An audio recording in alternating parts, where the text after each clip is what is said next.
मैं धीरे से अपना हाथ खिसकाते हुए नीचे ले गई। तभी मुझे एक बहुत जोर का झटका लगा। अब विजय बिल्कुल भी बच्चा नहीं रहा। मेरी आंखें फटी की फटी रह गईं। वह अब बड़ा मर्द बन चुका था। थोड़ी देर के बाद मैंने अपना हाथ पीछे हटा दो, या मुझे लगा था कि कहीं विजय जाग गया तो वह मेरे बारे में क्या सोचेगा। तभी विजय बोला, प्लीज रानी, अपना हाथ ऐसे ही फेरती रहो, मुझे बहुत अच्छा महसूस हो रहा है। विजय मेरे अंकल का लड़का है, जो लगभग मेरी ही उम्र का है। मेरा नाम रानी है।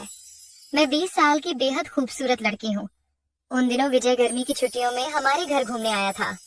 छत पर 2 कमरे हैं, जिसमें एक मेरा कमरा है और मम्मी पापा का कमरा नीचे है। विजय कुछ दिनों के लिए हमारे घर आया था, तो छत पर दूसरा कमरा विजय को दिया गया था। एक रात जब मुझे नींद नहीं आ रही थी तो मैं विजय के कमरे में गई और उसको सोता हुआ देखकर उसके साथ शरारत करने लगी। लेकिन उसने मेरा हाथ पकड़ ले, या तभी मैंने उसको चिढ़ाते हुए कहा, बदमाश, मुझे लगा तुम सो रहे हो। विजय बोला, मैं तो सो गया था, पर तुम्हारी इन यारी हरकतों ने मुझे जगा दिया। मैं फिर से बेझिझक होकर उंगलियां फिराने लगी। जैसे जैसे मेरे हाथ नीचे बढ़ रहे थे, मैं उसके साथ खूब शरारत कर रही थी। विजय शर्म से लाल पीला हो रहा था। मैंने बोला, विजय, तुम शर्मा क्यों रहे हो? बचपन में भी तो हम दोनों इस खेल को खेलते थे, डॉक्टर वाला। तभी भी मैं डॉक्टर बनकर पूरे शरीर की जांच किया करती थी। तभी विजय बोला, हाँ, हम बचपन में भी खेलते थे, लेकिन तब मैं बच्चा था। मैंने कहा, तो क्या हुआ विजय? अच्छा चलो, अब मेरा हाथ छोड़ो और मुझे देखने दो। मेरे इतना कहते ही विजय ने मेरा हाथ छोड़ दिया। थोड़ी देर के बाद मैं अपना हाथ थोड़ा और नीचे ले गई। तभी मुझे एक जोरदार झटका लगा। मुझे लगा अब सच में विजय बिल्कुल भी बच्चा नहीं रहा। मेरी आंखें खुली की खुली रह गईं। तभी विजय बोला, क्या हुआ?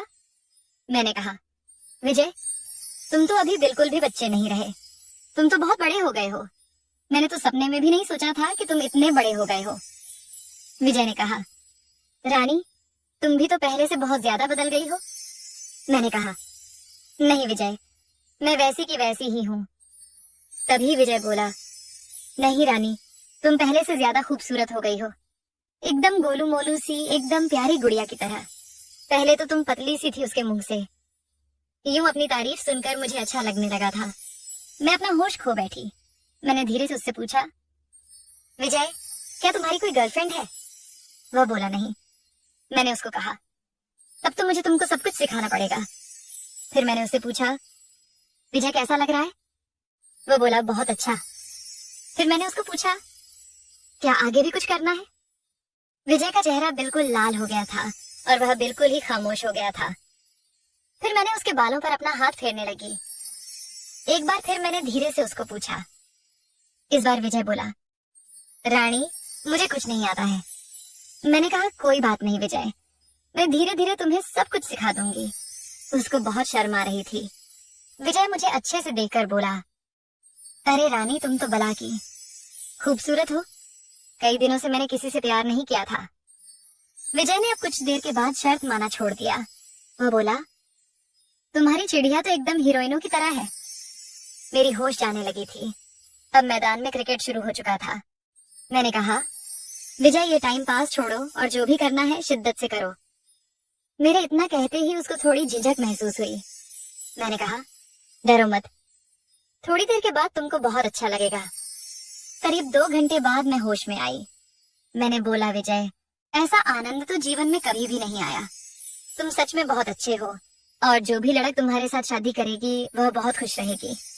तभी विजय बोला, मैं भी आज बहुत खुश हूँ। मैंने तो कभी सपने में भी इसके बारे में नहीं सोचा था।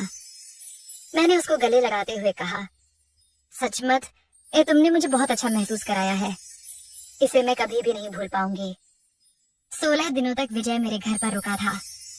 16 दिनों तक हम दोनों ने खूब एंजॉय किया। तो वीडियो पसंद आया है तो वीडियो को लाइक करें, चैनल को सब्सक्राइब करें।